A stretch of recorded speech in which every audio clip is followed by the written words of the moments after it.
Hello दोस्तों, राधे राधे। मेरे YouTube channel पे आप लोगों का स्वागत है। मैं आप लोगों के बीच एक भोजपुरी झूमर गीत लेकर आई हूँ।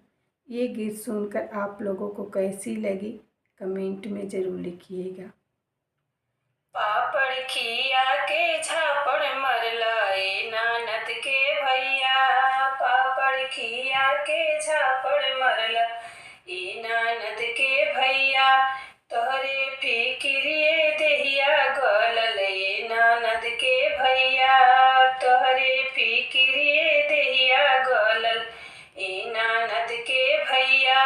सोना के थाली में जेवाना परोसनी हो, सोना के थाली में जेवाना परोसनी हो, जेवे से पहिले कहवा गइला ए नानद के भैया, जेवे से पहिले कहवा गइला ए नानद के भैया।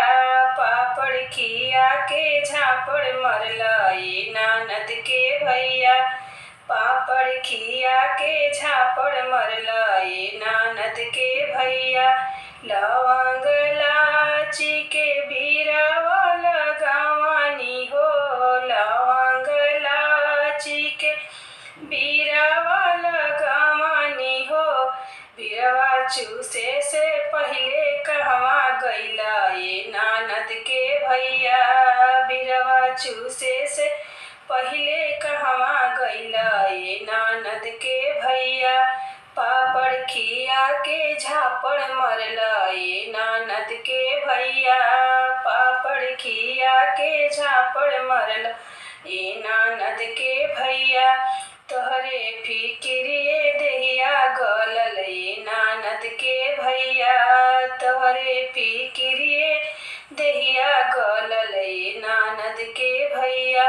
फूला हजारी के सेजिया लगावानी हो, फूला हजारी के सेजिया लगावानी हो, सेजिया सोवे से पहिले कहवा गइला ए नानद के भैया, सेजिया सोवे से पहिले कहवा गइला ए नानद के भैया।